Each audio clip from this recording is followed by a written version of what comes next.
फांद कर लॉन में दाखिल हो जाती है और मिट्टी के सातों चूल्हों के पास जाकर लात मार मार कर सातों मिट्टी के चूल्हे तोड़कर जैसे अपने कमरे से निवेदिता के बनाए मिट्टी के चूल्हों तक गई थी, ठीक उसी तरह से अपने कमरे में वापस आकर बेड पर लेटकर सो जाती है। अगली सुबह ठंड में ठिठुरती हुई जैकेट पहने निवेदिता जब लॉन में खाना बनाने जाती है तो टूटे हुए चूल्हे को देखकर, ये किसने किया? रात में तो सभी चूल्हे सही सलामत थे। उसके बंगले की बालकनी में स्वेटर पहने खड़ी अपनी जेठानी सुरभि और उसकी नंद की हंसी सुनकर, ये जरूर मेरी जेठानी जी की हरकत होगी, वही मुझसे जलती हैं, उन्होंने ही ऐसा किया होगा। अपनी देवरानी की बात सुनकर सुरभि, देवरानी जी, तुम तो मुझ पर इल्जाम इतने कॉन्फिडेंस से लगा रही हो जैसे तुमने अपनी आंखों से मुझे चूल्हे तोड़ते हुए देखा हो। देखा तो नहीं, लेकिन मुझे पक्का यकीन है कि ये काम तुम्हारा ही हो सकता है। मेरी भोली भाली गांव की गंवार देवरानी जी, किसी पर इल्जाम लगाने से पहले पुख्ता सबूत होने चाहिए। आपके चूल्हे तोड़ने का काम किसी कुत्ते का भी हो सकता है। ठीक है, मेरे शहर की पढ़ी लिखी चालाक जेठानी जी, अभी मेरे पास कोई सबूत नहीं है तो मैं कुछ नहीं बोल सकती, लेकिन अगली बार ध्यान रखूंगी कि मेरे मिट्टी के चूल्हे कोई ना तोड़ पाए। दोनों देवरानी जेठानी की बहस सुनकर उनकी पड़ोसने ललिता और विमला शॉल ओढ़े हॉल में बैठी निवेदिता की सास रूपवती के पास जाकर, रूपवती, तुम और गुंजन भी तो देवरानी जेठानी हो, लेकिन आज तक हमने तुम दोनों को कभी लड़ते हुए नहीं देखा। लेकिन तुम दोनों की बहुओं को हमने कभी एक साथ प्यार से बात करते हुए भी नहीं देखा। जब भी देखा आपस में लड़ते झगड़ते ही देखा है। अब क्या करूं, मैं तो खुद उन्हीं की लड़ाई से परेशान हूँ। न सिर्फ तुम बल्कि हम भी। अब आ ही गई हो तो चाय पी कर ही जाना। चाय कैसे बनाऊं मम्मी जी? मिट्टी के चूल्हे तो टूटे पड़े हैं। अब बड़बड़ाती हुई निवेदिता हॉल में आती है। निवेदिता बहू, मिट्टी के चूल्हे टूट गए तो क्या हुआ, अपनी मॉड्यूलर रसोई भी तो है। मम्मी जी, आपको तो पता है ना मुझे मॉड्यूलर रसोई में खाना बनाना नहीं आता है। मैं पहले मिट्टी के चूल्हे बनाऊंगी, उसके बाद ही आप सबको चाय और खाना मिलेगा।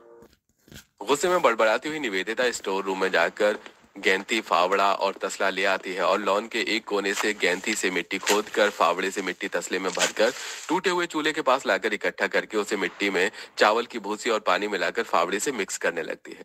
तब तक विमला और ललिता भी अपने घर चली जाती हैं। लॉन में शॉल ओढ़े खड़े रूपवती और अखिलेश जी ठंड से ठिठुरती हुई निवेदिता को ठंडी मिट्टी से चूल्हा बनाते देखकर, अरे बहू, तुम ठंड में क्यों परेशान हो रही हो? जब घर में मॉड्यूलर किचन है तो आज उसी में खाना बना लो। मिट्टी से चूल्हे बना रही निवेदिता, पापा जी, आप तो जानते ही हैं कि मुझे इलेक्ट्रिक चूल्हे या गैस चूल्हे पर खाना बनाना बिल्कुल भी नहीं पसंद है। ठीक है बहू, जो जी में आए करो।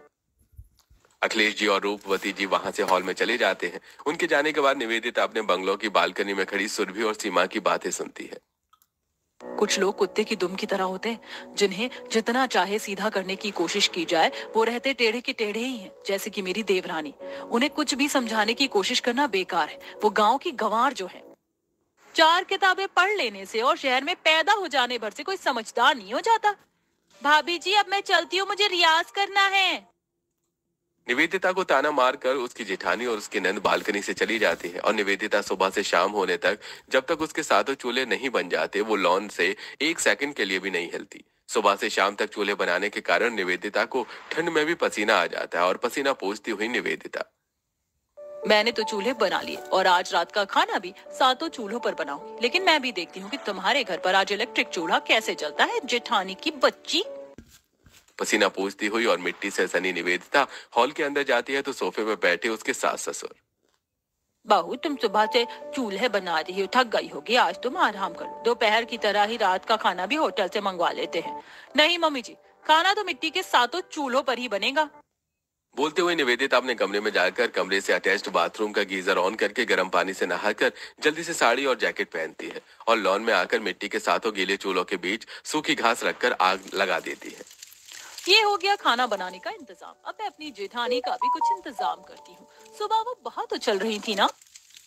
अब निवेदिता सबसे नजरें छुपाकर हाथ में प्लास ली अपने बंगलों से निकलकर सुरभि के बंगलों के लॉन के दरवाजे से होती हुई बंगलों के पावर बोर्ड तक पहुंच जाती है और मीटर से बंगलों तक इलेक्ट्रिसिटी पहुंचाने वाला वायर काट कर चुपचाप जैसे गई थी वैसे ही वापस अपने लॉन में चूल्हों के पास आकर खाना बनाने की तैयारी करने लगती है।